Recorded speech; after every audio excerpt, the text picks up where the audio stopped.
I had a nice performance on my portfolio in June 2025. So in this video, we are going to deep dive in all of this. This is a transaction that I did. I sold the company and I added more in another company in my portfolio. We'll also have a look at 3 companies that I have right now in my watch list and that I would like to study a bit more to potentially invest in them in the near future, or at least to know them well enough if an opportunity presents itself. So the portfolio is still in 2 compositions. First one, which is the main one with this goal of outperforming the market, and the second one, which is a dividend portfolio. It was my previous portfolio that I'm liquidating months over months. And I didn't sell any company from this portfolio from now because I still want to keep a bit in it in 2025 because it has been performing well. The only reason is because year to date, dividend stocks have been performing well. And I don't think it's the right time to sell because there is a lot of uncertainty in the market. And generally, this type of company perform well when you have a lot of uncertainty. So I cool down with the sell-off of this portfolio. I will obviously continue, and the reason why I will potentially sell more here is if I don't have cash available and I have a very huge opportunity for my main portfolio. So let's have a look at the way it performed. So here we can see here where it's performance. So during the month of June, we did an outperformance of 1.57% compared to the S&P 500. In May, we did 0.87. So it's going calmly up again. Annually, in 2024, we did 8.23% more than the index. And in 2025, so far, we're doing 1.15% more. This doesn't mean anything, to be honest. It's too short term to take any conclusion, but let's say it's still nice for the ego. Let's say that it's still doing well for now. In the transaction that I did 2 transactions this month. So I bought Brookfield. I bought a bit more of share in Brookfield. I didn't invest a lot. I just put a little bit. And I completely sell off my position in JD.com. I did a full video on my YouTube channel to explain why I sold this position. But the main reasons for this sell-off is because I don't like the way they're handling their capital. I don't like the capital allocation. I don't really understand what the team is doing, why they are not doing more buybacks, why they are not getting into profitable market and using the capital to get more and more profitable. They just keep going blindly into highly competitive, low margin markets. So because of all of this, I decided to sell the position. Now let's talk about some companies that I have in my watch list and that I'm studying more. So the first one, I bought it last month and again a bit more this month, is Brookfield.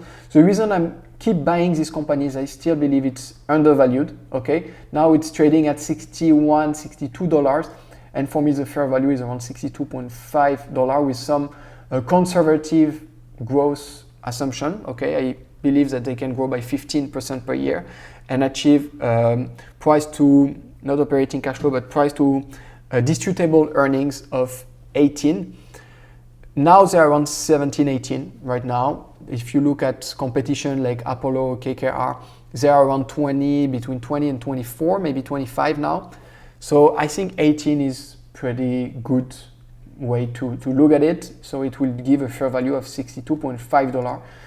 If you want to put 20, okay, you will have a fair value of $69. And same, Brookfield expect to have a growth rate of 25% is what they are aiming for. So I put 15. So I'm very conservative with this.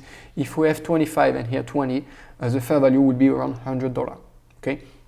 To be honest, I will not go for fair value higher than $80. Okay, $80 seems to be kind of fine for it. So I think I have some good margins of safety here. I'm happy at least with the margin of safety that I have. I think it's a good buy right now. So I put it a bit more in my portfolio.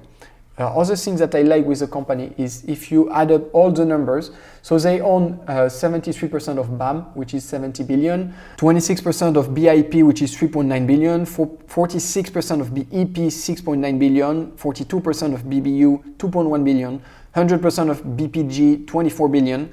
The wealth management insurance company is 21 billion. Direct investment, 11 billion. Unrealized carried interest, $7 billion. So the total is $145.9 billion.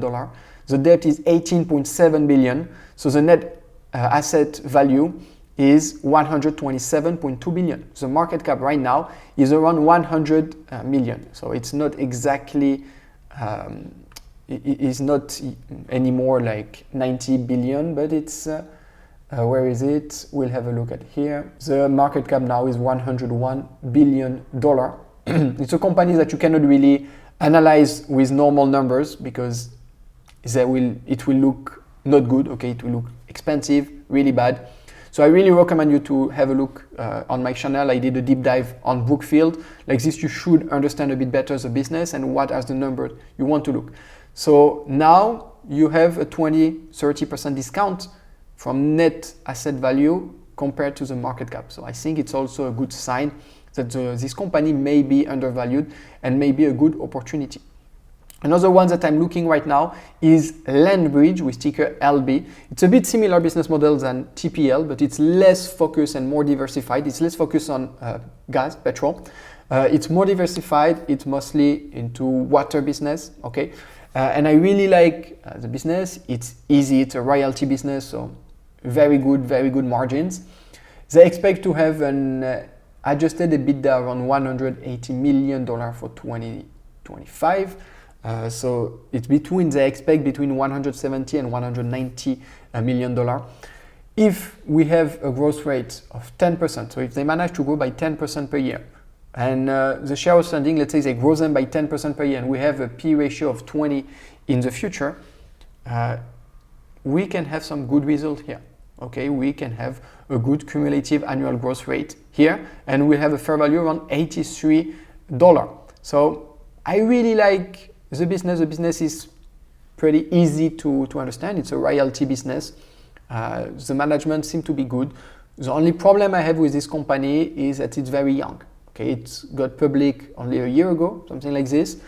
So you don't have a lot of track record. You don't have a lot of history, but it seems that they can be well positioned on the water area, and particularly for data center. If the data center is something that really grow and a lot of them are built in the Permian Basin area, you can have something good for LandBridge. So we'll see how it goes. Even if you don't have anything with the data center, I think they are well positioned.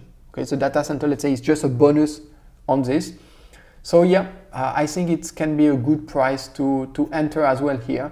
I'm still studying this business more, but around $67 seems to be good. Under $70 seems to be good. I'm kind of aiming around $60 for a moment, but I think it will be a bit too greedy to get under 60. And now the two last companies that I'm studying right now. The first one is Toll Brothers. Okay, it's design, build, market, sell, and arrange finance for a range of detached and attached home in luxury residential communities. So they basically build. I'm not saying luxury home because it's not total luxury. It's like high-end home. It's between, I think, it starts at $1 or $2 million to 5 or 6. So it's not like gigantic luxury, 100 million and so on. But it's still like good area. So I really like this. They had some great numbers. Okay, the net income grew correctly. How do we say? All the numbers are pretty good here. I will show you the number in the financials. So you can see the revenue had a good growth. Okay, 9% per year over the last 10 years. The net income pretty much the same, a bit more, 19% per year over the last 10 years. So they increase their margins. Okay, you can see that now since 2020, the margin are really increasing and 18% now. So it's good. When you look at the EPS 26% per year for the last 10 years. For the last 20 years, 7% per year, because we had these bad years in 2000, like till the financial crisis. If we put out the financial crisis, it really performed well. You can see that they do a lot of buybacks, minus 6% per year. So it can be interesting. Okay, it's a business that have some numbers that are kind of interesting. When we look at capital efficiency, the return on invested capital is around 14, 12% now, 12%. So it's a bit low, but when you look at capital employed, it's higher, it's a bit better. Equity is higher, it's a bit better. So there is something to do with this company. Looking at the PE ratio, okay, over the last, we'll go till 2011 because they had like those bad moments during the financial crisis.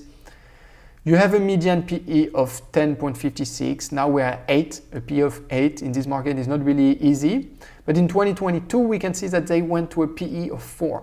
So 8 might seem like very low if you compare to all the tech giants and so on, but I still need to study the business to see if it's worth paying 8 as a PE ratio for this company, or if we may have a better opportunity like around 4 or 5, if like a few years ago it was here. So if it's something possible, why not?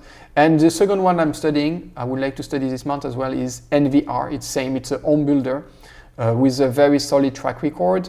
This one have a PE ratio now of 14. The median have been 16, so we're pretty much around the median over the long run, and same in 2022. It was 8.78 PE ratio. So there is some good numbers for this company as well.